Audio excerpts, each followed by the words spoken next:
afternoon. It's March 25. It's day 2 of our Malate roof upgrade. Tanggal na dito. May mga kailangan palitin dito. In-order na natin sa hardware yan. Napalabas natin ang ating mga problema. Dito na ayos na. Ito na sila sa kabila. So kaya umuro na yung scaffolding. So papaikot yan. Gagawin natin paikot yan. Tapos taas. Tingnan natin. Ito na.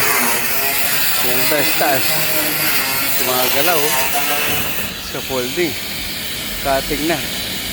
Para papalitan na itong height ng isinepa ng hard isinepa.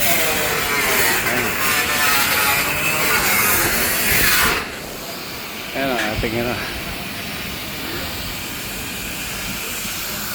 Saka nakuwakit dun. Kabila. Ay, bababa na ako. Bababa naman. Ayan. So,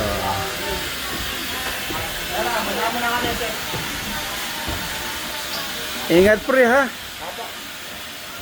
Pre, dapat may mga harness kayo. Meron akong harness sa kabila. Oo, ingat kayo.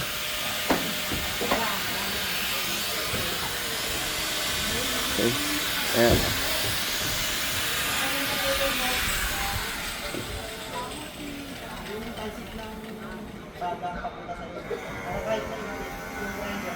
Mga harness pa na ipapalit.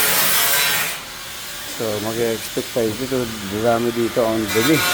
Kailangan ko lilinisin. Bago matapos ng araw, linis lahat yan. Ito yung mga ibibenta natin.